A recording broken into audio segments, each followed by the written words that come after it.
Switch off कर दिया था, तो आई टोल्ड यू कि इसका जो फ्लक्स है that is B into pi are square, जो ईएमएफ डेवलप होगा that B pi are square into D by D T. D by D T कैसे, पहले फील्ड बी है, बाद में जीरो हो गई, चेंज आ गया B minus zero that is B, और dt सेकंड्स में चेंज आया, स्विच ऑफ होने में जीरो होने में बिल्कुल dt सेकंड्स का टाइम लगा। This is EMF is line integral of electric field, so E into 2 pi r is equal to pi r square into b by dt। तो electric field E आ जाएगी dr upon 2dt। अब जो electric field होगी इसकी length के wrong होगी, electric field से किसी भी पॉइंट पे dq चार्ज है तो फोर्स q इंटू ई लगेगा, तो सब जगह मिलकर के जो टेंजेंशियल फोर्स F लगेगा, that tangential force will be q into E, so that will be q into B R upon twice of dt। This is the force F। अब इस फोर्स का टॉर्क होगा, तो tau will be F into R, so that will be q b r divided by twice of dt into radius r, so that is q b r square upon twice of dt। this is the torque। अब ये torque क्या करेगा, dt seconds के लिए लग रहा है, तो जैसे फोर्स का dt सेकंड्स के लिए लगता है तो मोमेंटम कितना मिलता है, f into D T. Torque अगर dt सेकंड्स के लिए लगेगा तो जो एंगुलर मोमेंटम मिलेगा that will be tau into dt, so that be equal to q b r square upon twice of dt into r into what dt, that is I omega. I हो जाएगा ring का mr square into omega, जिससे dt से dt cancel होगा और omega की value आ जाएगी qb upon 2a। तो आपसे ये पूछा था कि जैसे आप मैग्नेट बी स्विच ऑफ करोगे तो सडनली क्या होगा, रिंग रोटेट करने लग जाएगी, और रिंग जब रोटेट करेगी तो उसका ओमेगा क्या होगा, so omega of the ring you can calculate by this equation. इससे आपको ओमेगा कैलकुलेट करना। और साथ में I had told you the important point was what, कि जब भी कहीं पे मैग्नेटिक फील्ड बी में वेरिएशन होगा उससे इलेक्ट्रिक फील्ड जनरेट होगी। और ये भी बताया था कि अगर आप मैग्नेट बी यहाँ पे वेरी कराते हो, इलेक्ट्रिक फील्ड बाहर भी कैलकुलेट करना है। आई हैड टोल्ड यू कि बाहर भी कितनी फील्ड जनरेट होगी। सो ये नहीं कि मैग्नेट बी अगर किसी स्पेस में वेरी कर रही है तो उसकी इलेक्ट्रिक फील्ड उसी स्पेस में जनरेट होगी, वो इलेक्ट्रिक फील्ड कहीं पे थोड़ा सा दूर भी जनरेट हो सकती है। ठीक है, सो नाउ से अब मैं इसके आगे प्रोसीड करता हूँ, आप ठीक से देखना, it's a very important discussion. So look at this circuit. Suppose we have a coil, coil means solenoid, and here it is a battery, ये key है, and here we have a bulb, ये एक bulb है। और अब आपने क्या किया कि जैसे स्विच ऑन किया, आपने जैसे ही स्विच ऑन किया तो आप देखोगे क्या, स्विच ऑन करते ही बल्ब की ग्लो मैक्सिमम नहीं होती है, ठीक है ना। बल्ब की जो ग्लो है that will not be maximum, मतलब बल्ब की ग्लो धीरे धीरे क्या होगी, इंक्रीज होगी, और फिर कुछ देर के बाद बल्ब की ग्लो मैक्सिमम हो जाती है। फिर जब बल्ब की ग्लो मैक्सिमम हो जाएगी, आप स्विच ऑफ करोगे, तो स्विच ऑफ करते ही क्या होता है, बल्ब की ग्लो इमीडिएटली जीरो नहीं होगी, it will take some time, gradually bulb की ग्लो डिक्रीज करेगी, and after some time it will become what, zero हो जाएगी। ठीक है ना। अब होता क्या है इसमें, एक्सप्लेन यू कि क्यों ऐसा होता है। ये देखो, जब आपने स्विच ऑफ है, सर्किट में कोई करंट नहीं है, तो बल्ब की ग्लो क्या होगी, जीरो होगी। मैं जो आपको करा रहा हूं उसमें आप फिगर बना लेंगे और हेडिंग डालेंगे सेल्फ इंडक्शन। हेडिंग क्या डालेंगे, सेल्फ इंडक्शन। तो जैसे ही आपने स्विच ऑन किया, सर्किट में करंट स्टार्ट हो गया, और करंट स्टार्ट होने से बल्ब की ग्लो क्या हुई, इंक्रीज हुई। अब एक साथ क्यों नहीं पूरी हुई, जैसे ही आपका स्विच ऑफ था, इस कॉइल के अंदर कोई करंट नहीं थी, कॉइल में कोई मैग्नेटिक फील्ड भी नहीं थी, तो जैसे ही करंट स्टार्ट हुआ, इसमें मैग्नेटिक बी स्टार्ट हुई, मैग्नेटिक फील्ड स्टार्ट होने वाला, इसका फ्लक्स स्टार्ट हुआ, इसमें पहले फ्लक्स जीरो था, देन फ्लक्स गॉट चेंज्ड। इसी आपने करंट पास हुई, तो करंट पास होने से इसके क्रॉस क्या हुआ, मैग्नेटिक फ्लक्स जनरेट हुआ। अब क्योंकि चेंज ऑफ फ्लक्स है, तो चेंज ऑफ फ्लक्स से क्या होगा, चेंज ऑफ फ्लक्स से इसके क्रॉस एक ईएमएफ आएगा, जब इसमें चेंज ऑफ फ्लक्स होगा तो चेंज ऑफ फ्लक्स से क्या होगा, इसके क्रॉस एक ईएमएफ जनरेट होगा, और वो ईएमएफ क्या करेगा, जैसा लेंज लॉ है, वो ईएमएफ इस बैटरी को अपोज करेगा, इसकी वजह से जनरेट हुआ, तो ईएमएफ क्या करेगा, इस बैटरी को अपोज करेगा।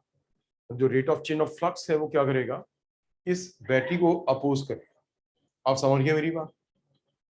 यानी कि वो ईएमएफ इसके ऑपोजिट डायरेक्शन में डेवलप होगा। तो मान लीजिए ये ईएमएफ 10 वोल्ट है और ये 2 वोल्ट डेवलप हुआ या 8 वोल्ट डेवलप हुआ, तो नेट वोल्टेज बल्ब के क्रॉस क्या आ गया, 10 minus 8 that is 2। Obviously bulb के क्रॉस वोल्टेज कम तो ग्लो भी कम होगी। अब मानो कि धीरे धीरे करंट तो इंक्रीज हो रही होगी तो बल्ब की ग्लो इंक्रीज होगी, but rate of change of current क्या होगा, डिक्रीज हो रहा होगा। आप इस पॉइंट को ठीक से समझोगे कि rate of change of current का मतलब क्या हुआ, अगर rate of change of current decrease होता है, अगर rate of change of current decrease होता है तो इसके cross rate of change of flux भी डिक्रीज होगा, और ईएमएफ फ्लक्स की वैल्यू पे डिपेंड नहीं करता है, EMF rate of change of flux पे डिपेंड करता। तो क्या होगा कि rate of change of flux क्योंकि डिक्रीज हुआ तो ईएमएफ भी कम होता रहेगा, मतलब इसमें करंट इंक्रीज होता जा रहा है, बट इसके cross rate of change of flux decrease होगा तो इसके क्रॉस वोल्टेज कम होता रहेगा। तो पहले मान लो इसके क्रॉस 8 वोल्ट था, थोड़ी देर बाद इसके क्रॉस 6 वोल्ट बचा, और ये अपोजिट डायरेक्शन का वोल्टेज है, तो नेट वोल्टेज क्या आ जाएगा, 10 volt minus 6 volt that is what 4 volt. अब इसके क्रॉस 4 वोल्ट आ गया, कुछ देर के बाद इसके क्रॉस 3 वोल्ट रह जाएगा, तो 10 minus 3 that is what 7 volt.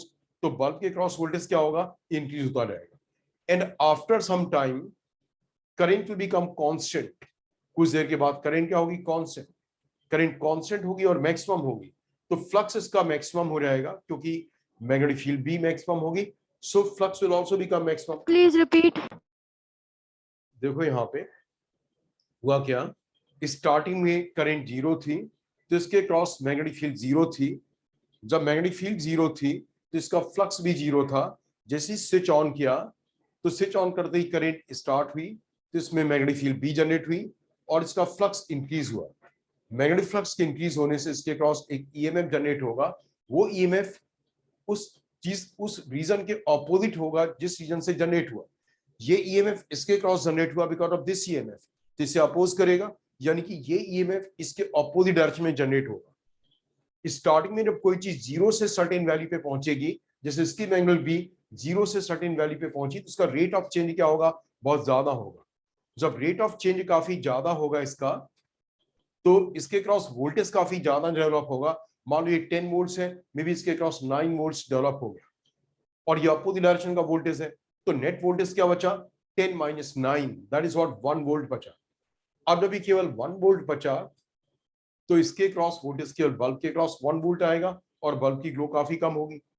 Gradually क्या होगा कि ग्रेजुअली करंट इंक्रीज होती जाएगी, but rate of change of current decrease होता रहेगा।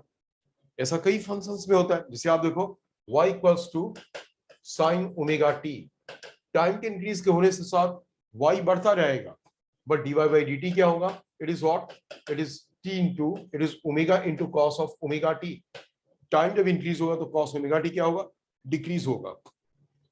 जब कॉस ओमेगा टी डिक्रीज होगा तो dy बाई dt क्या होगा, डिक्रीज होगा। मैं यही बोल रहा हूं यहाँ पे, करंट का फंक्शन ऐसा होगा कि करंट टाइम के साथ इंक्रीज होगा but rate of change of current decrease होगा, और जो ईएमएफ इसके क्रॉस डेवलप होगा, जो rate of change of current होगा उसी के proportionately rate of change of magnetic field होगा, और उसी के proportionately rate of change of magnetic flux होगा।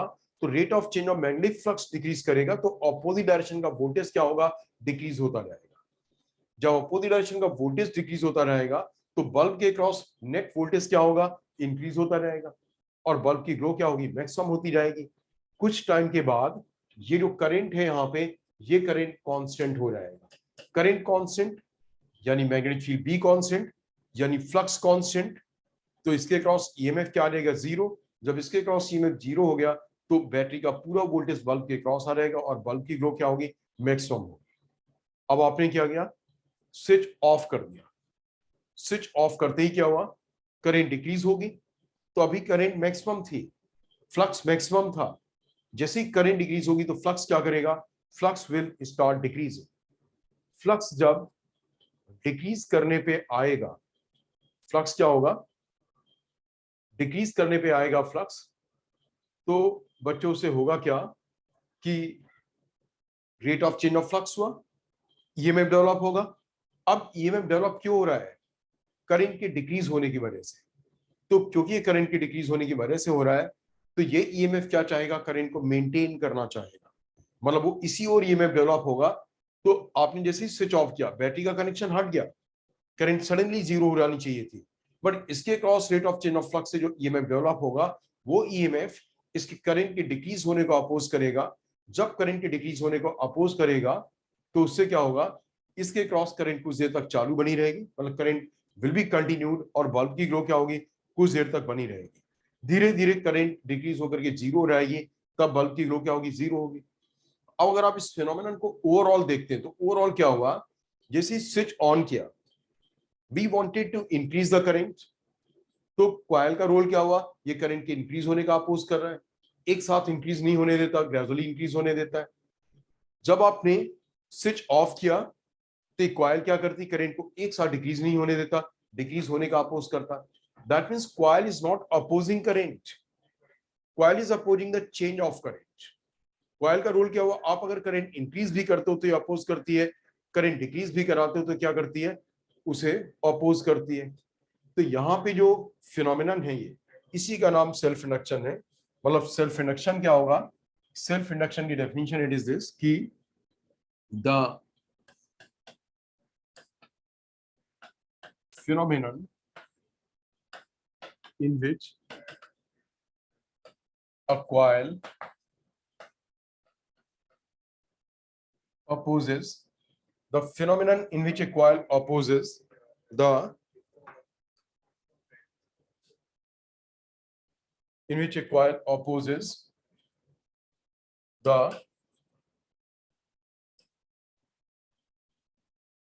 change of current in a circuit in which this itself is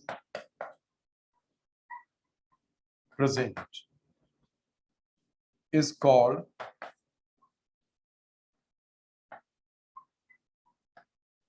self induction.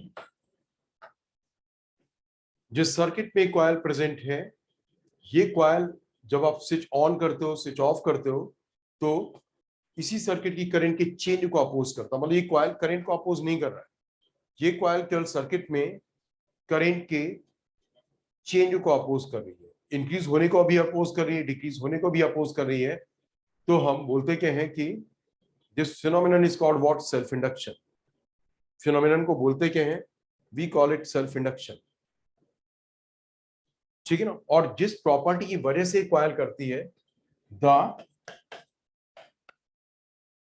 Property by which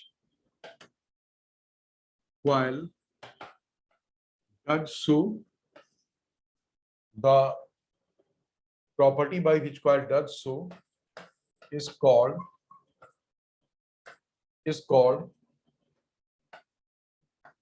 self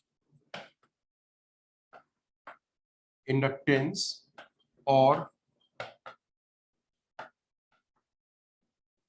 inductance। उसे बोलते हैं, we call it self inductance और inductance of the coil, ठीक है। अब देखो, दोनों की डेफिनेशन हो गई, फिनोमिनन हो गई। बोर्ड एग्जाम में आपको इसका 2 मार्क्स में कोई एक एक्सप्लेनेशन भी पूछ सकते हैं, तो आप जब एक्सप्लेनेशन लिखोगे, मैं आपको एक्सप्लेनेशन समझा दे रहा हूं, मतलब मैं डिक्टेट नहीं कर रहा हूं, आप देखोगे एक्सप्लेनेशन, आप लिखोगे कि जैसे ही स्विच ऑन किया, जो मैंने अभी बोला था, तो सर्किट में करंट इंक्रीज होती है, जिसके इसका फ्लक्स चेंज होता है, फ्लक्स के चेंज होने से इसके क्रॉस जो ना कि ईएमएफ डेवलप होता है, वो ईएमएफ अप्लाइड ईएमएफ को अपोज करता है, तो बल्ब के क्रॉस जो नेट वोल्टेज है वो अप्लाइड वोल्टेज से कम होता है। धीरे धीरे करंट स्टेबलाइज होती है, करंट के स्टेबलाइज होने का मतलब हुआ rate of change of current कम होता है, तो इंड्यूस्ड ईएमएफ कम होता है तो बल्ब के क्रॉस वोल्टेज इंक्रीज करता जाता है और बाद में करंट जीरो हो जाता है, बाद में करंट कांस्टेंट हो गया मैक्सिमम और कांस्टेंट, तो rate of change of flux zero हो गया, जिसके क्रॉस ईएमएफ जीरो और बल्ब के क्रॉस पूरी बैटरी का वोल्टेज आ जाता है, ठीक है ना। तो बल्ब की ग्लो क्या हो गई, मैक्सिमम हो गई। जब स्विच ऑफ करते हैं करंट डिक्रीज करता है, इसका फ्लक्स डिक्रीज करता है, again rate of change of flux से इसके क्रॉस एक ईएमएफ डेवलप होगा, वो ईएमएफ करंट के डिक्रीज होने का अपोज करेगा, यानी कि करंट को मेंटेन करेगा, जिससे कि बल्ब कुछ देर तक लगातार ग्लो करता रहता है। बाद में करंट जीरो हो गई और बल्ब की ग्लो क्या हो गई, जीरो हो गई। आप समझ गए मेरी बात बच्चों, ठीक है, दिस इज क्लियर। तो नाउ सी, अब आप देखेंगे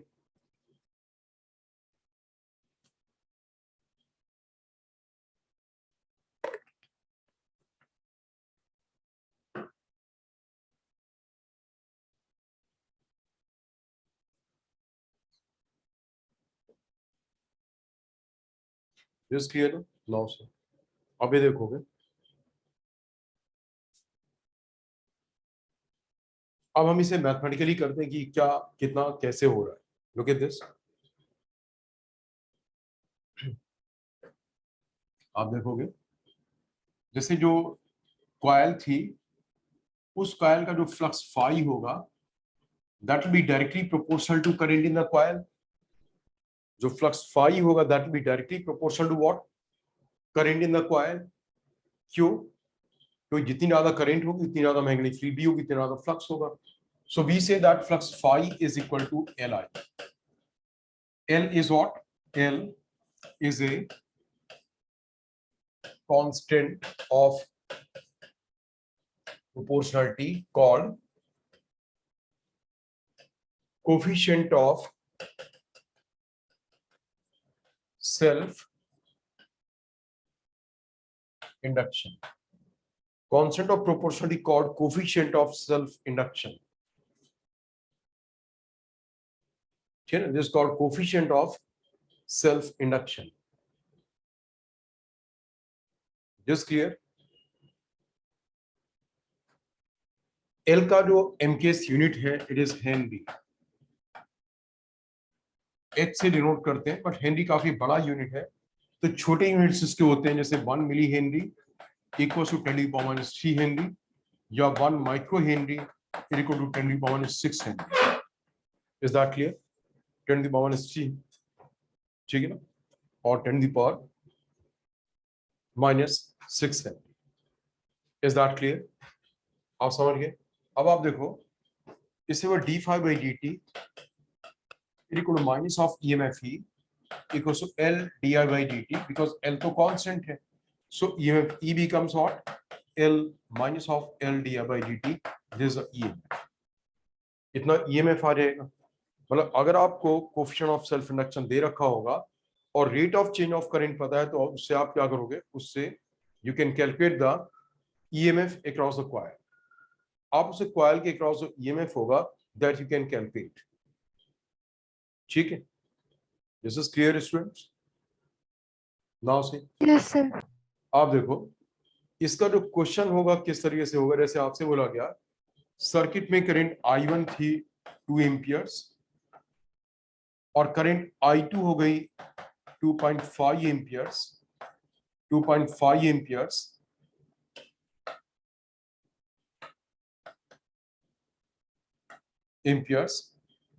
in time delta t equals to 10⁻³ seconds. 1 milli second में करंट के चेंजेस बड़े क्विक होते हैं। 1 मिली सेकेंड में करंट 2 एम्पियर से 2.5 एम्पियर्स हो गई। अब उन्होंने आपको बोला L is equal to 5 milli henry. L कितना है, L is 5 milli henry. Calculate EMF। ये बिल्कुल इजी सा क्वेश्चन था। इस क्वेश्चन में क्या हुआ, change of current I2 minus I1 is what, 0.5 ampere, तो di/dt क्या आ जाएगा, D will become 0.5 upon time. Time is 10 to the power minus 3. That means it becomes 0.5 into 10 to the power 3 ampere per second. This is the di by dt. अब जो EMF develop होगा that will be what? It will be L di by dt. So minus L di by dt. That becomes equal to minus of L. L is what? 5 millihenry. 5 into 10 to the power minus 3 into 0.5 into 10 to the power 3. So that becomes 5 into 0.5 will become 2.5. So 2.5 volts. तो कितना voltage develop हो जाएगा? 2.5 volts voltage develop हो जाएगा.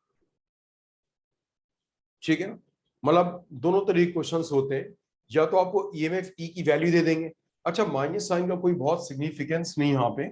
मतलब जब तक की डायरेक्शन वाली बात नहीं आती है तो माइनस साइन का कोई बहुत सिग्निफिकेंस नहीं है. कैलकुलेशन में जैसा था आपने वैसे ही किया. हाँ, अगर कैलकुलेशन में भी साइन आपको प्रॉपर बनाने के लिए क्या करना, जैसे अपने I2 minus I1 current increase हुआ तो D I by D T is positive. अगर टाइम के साथ करंट डिक्रीज हो रहा होता तो आप D I by D T भी निगेटिव करते और ये माइनस साइन भी होता तो ईएमएफ क्या आ जाता? पॉजिटिव आ जाता. आप क्योंकि कई बार ऑप्शंस में अगर पॉजिटिव और नेगेटिव के साथ आंसर है, सो आपको जो आंसर होना चाहिए वो पॉजिटिव और नेगेटिव के साथ बिल्कुल करेक्ट होना चाहिए. समझ गए बच्चों से? अब आप देखोगे दिस इज क्लियर ना?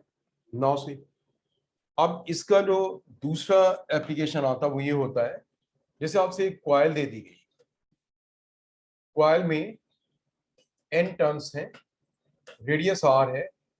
बोल गया इसका कैलकुलेट n.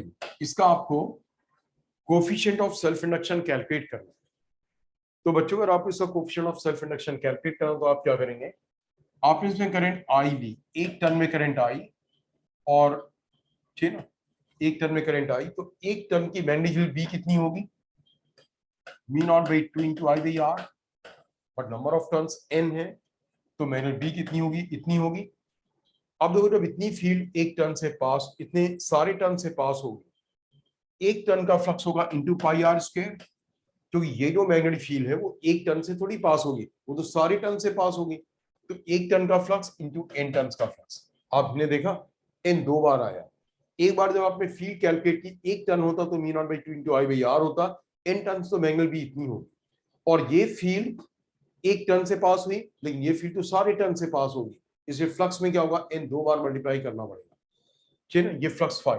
और अभी भी क्या होता है? फ्लक्स फाई किसके इक्वल होता है? सर तो excuse me sir, L I. तो आई से आई कैंसिल हो गया and you got the value about L. हाँ बोलो सर तो ये हम लोग ऐड नहीं करेंगे क्या बोल रहे हो आप? Sir? Electric flux and field हम लोग ऐड नहीं करेंगे? इलेक्ट्रिक फ्लक्स जो होगा, अब ये था ना फॉर्मूला, फ्लक्स फाई को एल आई.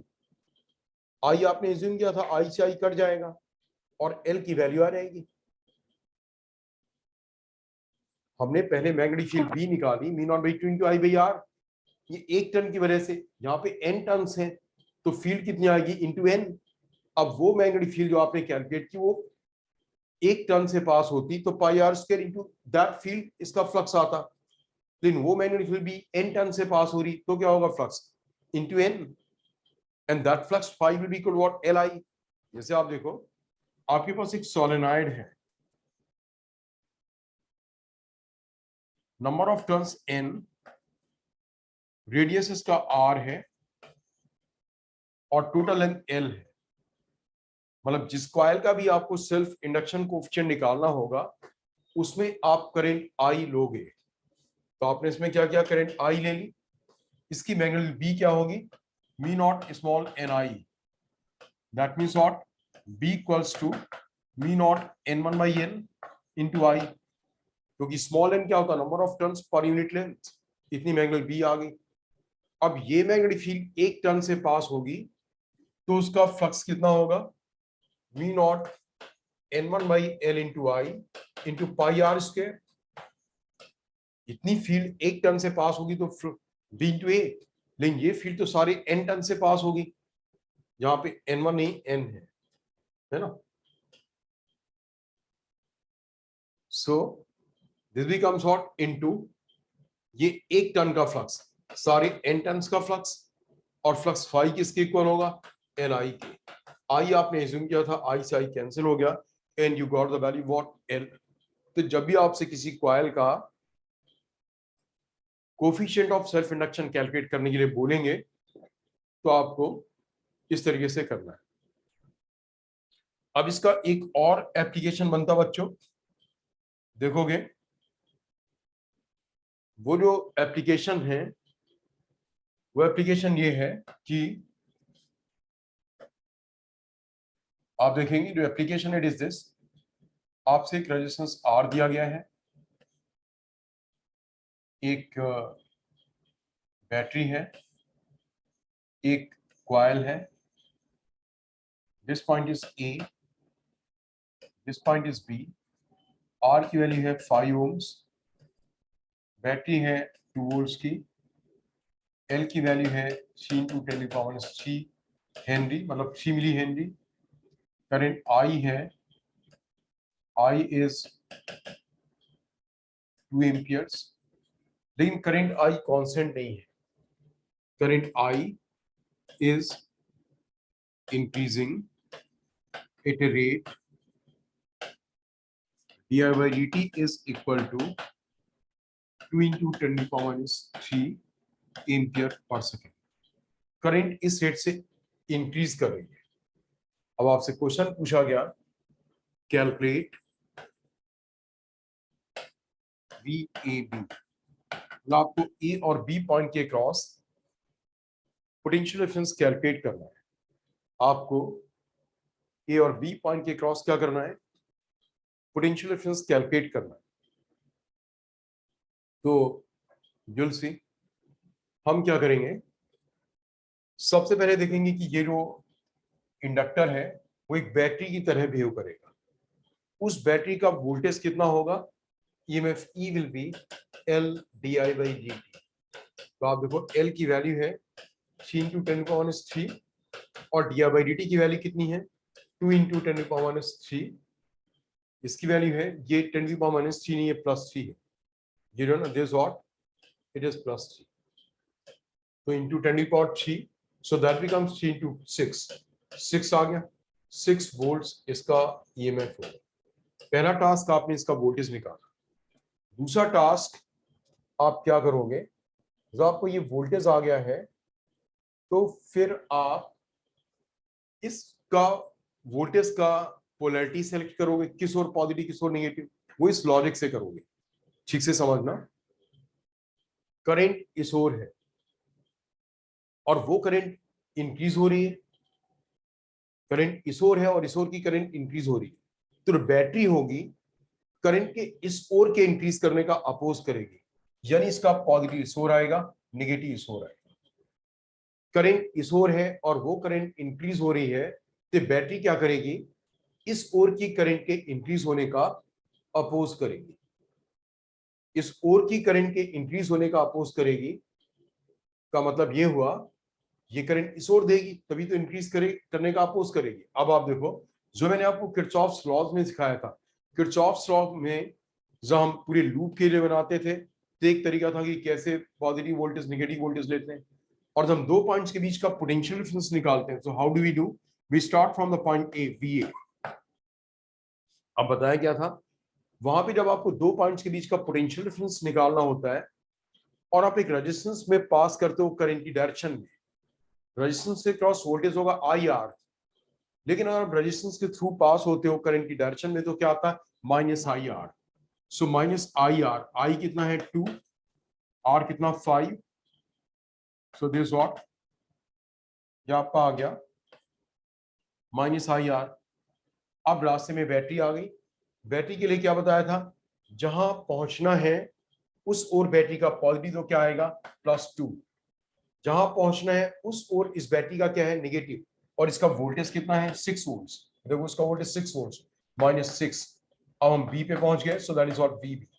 तो VA minus VB is the potential difference, और पोटेंशियल डिफरेंस की वैल्यू आ जाएगी, ये आपका आ गया कि 2 और ये -6 और -10 -16, तो -16 + 2 इज व्हाट -14, तो उस ओर जाएगा +14 वोल्ट्स।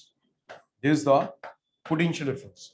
तो एक एक चीज का आप देखोगे, मतलब हमें अभी इस चैप्टर का जो रोल हुआ वो इतना हुआ केवल कि आपने इसके क्रॉस वोल्टेज निकाला LdI/dt, उसका साइन डिटरमाइन किया कि करंट इस ओर है और वो करंट इंक्रीज हो रहा है, तो ये बैटरी क्या करेगी, उसके इंक्रीज होने का अपोज करेगी, यानी अपना वोल्टेज इस ओर प्रोड्यूस कराएगी। समझ गए? अब अगर ऐसा होता कि ये करंट इस ओर है और डिक्रीज हो रही है, तो बैटरी इसको सपोर्ट करती, डिक्रीज होने का अपोज करती, यानी करंट को सपोर्ट करती, इसका फिर पॉजिटिव इस ओर नेगेटिव आता। और साथ में जो ये तो किरचॉफ्स लॉज में ही बताया था, 2 पॉइंट से क्रॉस पोटेंशियल डिफरेंस निकालने का तरीका क्या है कि VA करंट की डायरेक्शन में जा रहे हैं तो -IR, जहां पहुंचना है उस ओर इस बैटरी का पॉजिटिव तो +2, ठीक है ना, जहां पहुंचना है इस बैटरी का उस ओर नेगेटिव तो -6 इक्वल व्हाट VB, और आप इसे VA - VB कैलकुलेट कर लोगे। Is that clear? ठीक है, समझ गए ना इसे? Now you will see. अब देखो,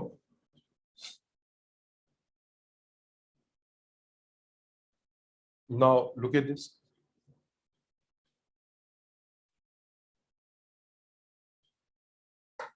अब ये देखोगे जो है कि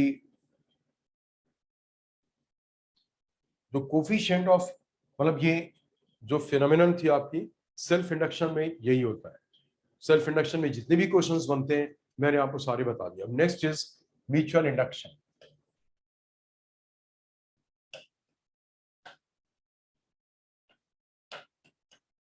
म्यूचुअल इंडक्शन में क्या होता है, जैसे आपके पास ये एक कॉइल है,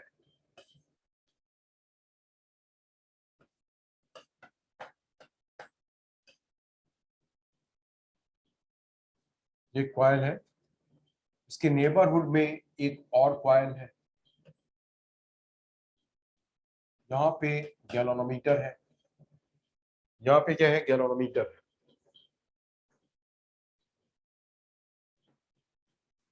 ठीक है। तो होता क्या है कि इसमें देखा ये गया, जैसे ही स्विच ऑन करते हैं गैलोनोमीटर एक मोमेंट के लिए डिफ्लेक्ट होता है, डिफ्लेक्शन आता है, फिर वो डिफ्लेक्शन थोड़ी देर में वापस से 0 पे पहुंच जाता है। स्विच ऑफ करते हैं, गैलोनोमीटर में फिर से एक बार डिफ्लेक्शन आता है ऑपोजिट डायरेक्शन में, जिस ओर पहले आया था उसके ऑपोजिट डायरेक्शन में डिफ्लेक्शन फिर से आता है, और फिर से वो डिफ्लेक्शन क्या होता है, 0 पे पहुंच जाता है, ठीक है,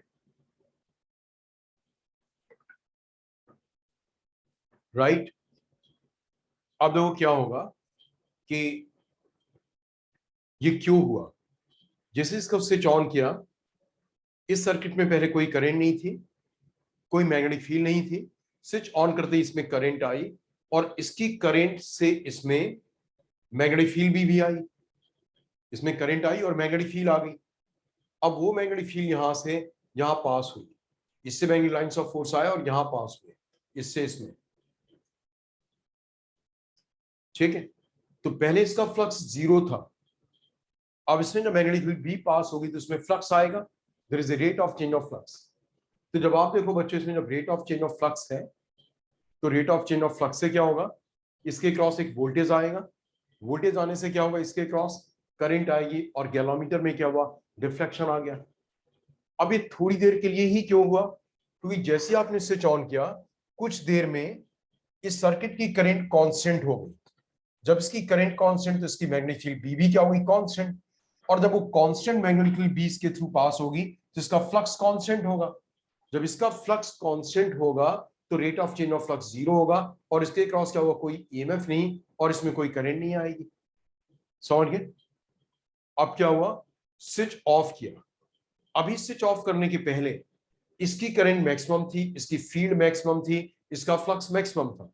स्विच ऑफ करते ही इसकी करंट डिक्रीज करेगी, जब इसकी करंट डिक्रीज करेगी तो इसकी फील्ड डिक्रीज करेगी, जब इसकी फील्ड डिक्रीज करेगी तो इसका फ्लक्स डिक्रीज करेगा, और फिर से rate of change of flux से क्या होगा, ईएमएफ जनरेट होगा, और वो ईएमएफ पहले के ऑपोजिट, क्योंकि पहले इसकी फील्ड इस ओर पास हो रही थी और वो फील्ड क्या हो रही थी, टाइम के साथ इंक्रीज हो रही थी, तो इसकी करंट ऐसी होगी पहले कि उसके फील्ड के इंक्रीज होने का अपोज करेगी, यानी कि फील्ड इस ओर प्रोड्यूस कराएगी। लेकिन जब आपने स्विच ऑफ किया तो इसकी जो फील्ड इस ओर है वो फील्ड इस ओर वाली डिक्रीज हो रही है, जिसमें जो करंट का डायरेक्शन होगा बाद में ऐसा होगा कि वो इस ओर की फील्ड को डिक्रीज होने का अपोज करेगा, यानी इसे सपोर्ट करेगा, यानी अपनी फील्ड इसी ओर प्रोड्यूस कराएगा।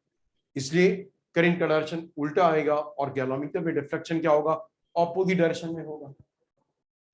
Is that clear? फिर बाद में क्या होगा, इसकी करंट जीरो हो जाएगी धीरे धीरे, मैग्नेटिक बी भी जीरो हो गई, इसका फ्लक्स जीरो हो गया, और जब फ्लक्स जीरो हो गया तो rate of change of flux क्या आ जाएगा, जीरो आ जाएगा। दैट मीन्स कि इसमें कोई भी ईएमएफ जनरेट नहीं हो पाएगा, इवेंचुअली जीरो हो गया। आप समझिए मेरी बात, इसमें बच्चों कोई डाउट तो नहीं? दिस इज क्लियर ना? तो दैट मीन्स व्हाट, यहां पे क्या हुआ देखो, जब आपने इसका स्विच ऑन किया तो इसमें करंट इस ओर आई और इसकी फील्ड इस ओर गई। तब इस वाले में क्या हुआ, तब इसमें जो करंट जनरेट होगी वो ऐसी जनरेट होगी कि इसके करंट की मैग्नेटिक बी के अंदर जाने का अपोज करना, यानी कि अपनी फील्ड इस ओर प्रोड्यूस कराना। और जब इसमें मतलब व्हाट, इसकी करंट के इंक्रीज होने का ये कॉइल अपोज करेगी, और जब आप इसमें स्विच ऑफ करोगे इसकी करंट डिक्रीज होने लग जाएगी, इसकी फील्ड डिक्रीज होने लग जाएगी, तो ये कॉइल अपनी फील्ड इसी ओर प्रोड्यूस कराएगा, यानी कि अब ये कॉइल यानी कॉइल इसके करंट के डिक्रीज होने का अपोज करेगी। तो पीएस उसमें क्या था, जो कॉइल जिस सर्किट में थी उसके करंट के चेंज को अपोज कर रही थी, यहां पे हो क्या रहा है, यहां पे अपने नेबरहुड में ये कॉइल इसे टच नहीं कर रही है, लेकिन ये कॉइल क्या कर रही, अपने नेबरहुड वाली कॉइल में करंट के चेंजेस को अपोज कर रही है। इस फेनोमेनन को क्या बोलते हैं, म्यूचुअल इंडक्शन। ये जो फेनोमेनन है this is called what, this called mutual induction. तो हम इसे बोलते हैं कि जो है the phenomenon in which a coil opposes the change of flux in a circuit. I'm sorry, opposes a change of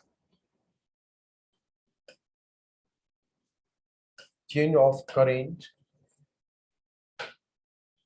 in a circuit in its